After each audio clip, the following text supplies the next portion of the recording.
নমস্কার বন্ধুরা, welcome to my channel SB explorer. তো বন্ধুরা, সকলকে জানাই শুভ সকাল। তো আজকের ভিডিওতে কিছু গুরুত্বপূর্ণ বিষয় নিয়ে আলোচনা করতে চলেছি। তো যারা চ্যানেলে প্রথমবার এসেছো অবশ্যই সকলে একটা করে সাবস্ক্রাইব করে দিও। সাবস্ক্রাইব করা সম্পূর্ণ ফ্রি, তাই যারা যারা ভিডিও দেখবে একটা করে সাবস্ক্রাইব করতে কিন্তু কেউ ভুলো না। তো বন্ধুরা, প্রথমেই যে আপডেটটা দিয়ে শুরু করব মোহনবাগানের আপডেট। সেটা হচ্ছে মোহনবাগানের প্র্যাকটিসে যোগ দিলেন সাহাল আব্দুল সামাদ এবং বিদেশি আর্মান্দো সাদিকু। তো ব্যাপার হচ্ছে, সাহাল আব্দুল সামাদ তিনি কিন্তু রিহাব পর্ব সারছেন। তো মোহনবাগানের আগামী যে ম্যাচটা রয়েছে চেন্নাই এফসির সাথে, সেই ম্যাচে তিনি কিন্তু অ্যাভেলেবেল থাকবেন না। তো রিহাব পর্ব তিনি কিন্তু সারছেন। আর এদিকে আর্মান্দো সাদিকু, তিনি তোমাদেরকে আমি আগেই জানিয়েছিলাম তার পুত্র সন্তান হওয়ার জন্য তিনি কিন্তু একটু বেশি দিনের ছুটি চেয়ে নিয়েছিলেন। তো গতকাল থেকে তিনি কিন্তু আবার অনুশীলনে নেমে পড়েছেন। এটা একটা সুখবর বলতেই পারো। এরপরে তোমাদের যে আপডেটটা দিতে চলেছি সেটা হচ্ছে, মোহনবাগান থেকে এবার বিদায় নিতে চলেছেন হুগো বুমো। হ্যাঁ বন্ধুরা, এই রকম কিন্তু আপডেট বেরিয়ে আসছে। তো বন্ধুরা, হুগো বুমোকে আনরেজিস্টার করিয়ে জনি কাউকোকে রেজিস্টার করিয়েছেন হাবাস, তোমরা সকলেই জানো।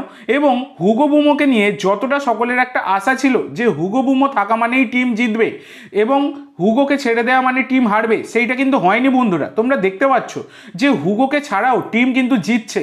টিমকে জিতিয়ে দেখাচ্ছেন মোহনবাগানের বর্তমান কোচ অ্যান্টোনিও লোপেজ হাবাস, এবং সকলকে চোখে আঙুল দিয়ে তাদের ভুলটা কিন্তু প্রমাণ করে দিয়েছেন যে হুগো বুমো থাকলেই জিতবে এই রকম নয়। জনি কাউকো তো অবশ্যই ভালো প্লেয়ার, তোমরা জানো। তো এই হুগো বুমো তার সাথে কিন্তু মোহনবাগানের 2026 অব্দি চুক্তি রয়েছে।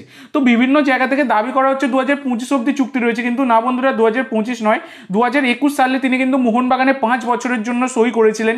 সেই হিসাবে কিন্তু 2026 অব্দি চুক্তি রয়েছে।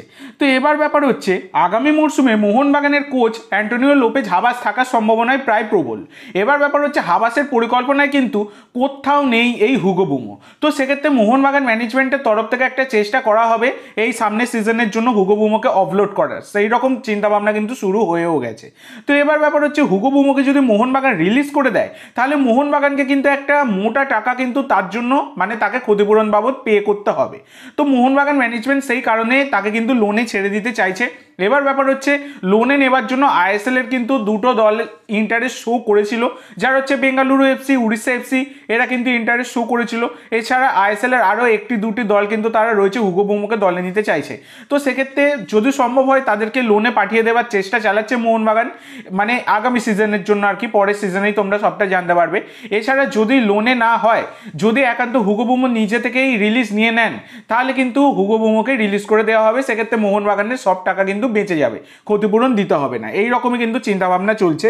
তো দেখা যাক পরবর্তীকালে কি হয়। এরপরে তোমাদেরকে যে আপডেটটা দেবো বন্ধুরা, সেটা হচ্ছে মোহনবাগানের 35 বছর বয়সী সেন্টার ব্যাকের স্প্যানিশ প্লেয়ার হেক্টর ইউজতেকে নিয়ে। তো বন্ধুরা, এই হেক্টর ইউজতে মোহনবাগানের হয়ে দারুণ পারফরমেন্স দিচ্ছেন। তবে বয়সটা তার যেহেতু বেশি, মোহনবাগান ম্যানেজমেন্ট কিন্তু নতুন বিদেশি আনার পরিকল্পনা করছে ডিফেন্ডারে, মানে ডিফেন্স পজিশনে আর কি। তো এবার ব্যাপার হচ্ছে, এই হেক্টর ইউজতের কাছে কিন্তু স্পেনের 3rd ডিভিশন ক্লাবের অফার রয়েছে। 2nd এবং 3rd ডিভিশন ক্লাবের কিন্তু অফার এসে পৌঁছেছে। তো দেখা যাক হেক্টর ইউজতে কি করেন, কোথায় যান, নাকি আইএসএল এর অন্য কোনো দলে তিনি যোগ দেন। এরপরে তোমাদের যেটা জানাবো সেটা হচ্ছে 29 বছর বয়সী ভারতীয় ডিফেন্সিভ মিডফিল্ডের প্লেয়ার গ্লেন মার্টিন্সকে নিয়ে। তো বন্ধুরা, এই গ্লেন মার্টিন্স বর্তমানে মোহনবাগানের সাথে যুক্ত এবং মোহনবাগানের সাথে 2026 অব্দি তার কিন্তু চুক্তি রয়েছে। তো গ্লেন মার্টিন্সের পারফরমেন্স নিয়ে কিছু বলার নেই, তিনি মাঠে থাকাও যা, না থাকাও কিন্তু একই। এবার ব্যাপার হচ্ছে, হাবাস একটা সময় কিন্তু গ্লেন মার্টিন্সকে দলে নিয়েছিলেন। তারপর যখন দেখলেন গ্লেন মার্টিন্সকে যতটা আশা করে তিনি নিয়েছেন ততটা তিনি প্লেয়ার নয়, তখন তাকে এফসি গোয়ার সাথে সোয়াপ ডিল করে লেনিকে দলে নিয়েছিলেন হাবাস, তোমরা সকলেই জানো। কিন্তু তার পরবর্তী সিজনে আবার জুয়ান ফেরান্দো দায়িত্ব নেওয়ার পর তিনি উল্টো কাজটা করেন, লেনির সাথে গ্লেনেরই সোয়াপ ডিল হয়। তো লেনি চলে যায় এফসি গোয়াতে এবং গ্লেন আবার ফিরে আসে মোহনবাগানে। তো গ্লেন আসার পর তোমরা দেখতেই পাচ্ছ, প্রথম ম্যাচটা কিন্তু দারুণ খেলেছিল গ্লেন, তারপর থেকে আর একটা ম্যাচেও কিন্তু গ্লেনের ভালো পারফরমেন্স নেই। মাঠে থাকা মানে কিছুই নয়, আনফিট থাকে ম্যাক্সিমাম সময়, চোটে জর্জরিত, খুব একটা ভালো প্লেয়ার কিন্তু নয় এই গ্লেন মার্টিন্স। তো এই গ্লেন মার্টিন্সকেও কিন্তু হাবাস রাখতে চাইছেন না। তো হাবাস কিন্তু গ্লেনকেও বিদায় দিতে চাইছেন। তো এটা অবশ্যই কিন্তু দরকার। জুয়ান ফেরান্দো যেগুলোই টিমের জন্য করে গেছেন, খুব একটা ভালো কাজ কিন্তু কিছু করে যাননি।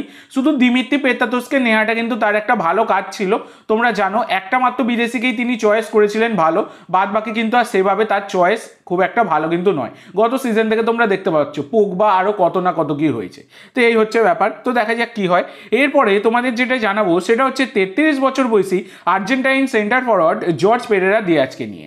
তো বন্ধুরা, এই Jorge Pereyra Diaz Mumbai City FC ছাড়বেন তোমাদেরকে আমি একাধিকবার ভিডিওতেই জানিয়েছি।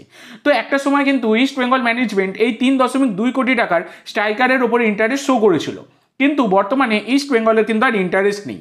কিন্তু মোহামেডান এসসি তারা কিন্তু সামনের সিজনে আইএসএল খেলার প্রবল দাবিদার, তারা কিন্তু আই লিগ চ্যাম্পিয়ন হতে চলেছে, এই রকমই কিন্তু পয়েন্টস টেবিল দেখলে বোঝা যাচ্ছে। তো আগামী ম্যাচগুলো কিন্তু সেগুলোকে আরও নিশ্চিত করবে, মানে মোহামেডান যদি আগামী ম্যাচগুলো জেতে তাহলে কিন্তু মোহামেডানই আইএসএল এ কোয়ালিফাই করবে, আই লিগ জিতে প্রমোট হয়ে যাবে আইএসএল এ। তো এইখানেই হচ্ছে ব্যাপার। তো সেই কারণে মোহামেডান এসসি তারা কিন্তু জর্জ পেরেরা দিয়াজের ওপর ইন্টারেস্ট শো করছে এবং কোথাও না কোথাও গিয়ে তাকে কিন্তু একটা হালকা অফার অবধি দেওয়া হয়েছে, এইরকমই কিন্তু আপডেট পাওয়া যাচ্ছে। তো দেখা যাক জর্জ পেরেরা দিয়াজ কোন দলে যায়। তো আজকের জন্য এইটুকু বন্ধুরা, ভিডিওটি ভালো লাগলে অবশ্যই লাইক করো, শেয়ার করো, আমার চ্যানেলে প্রথমবার এসে থাকলে চ্যানেলটি সাবস্ক্রাইব করো আর কমেন্ট করে জানাও ভিডিওটি কেমন লাগলো। ধন্যবাদ।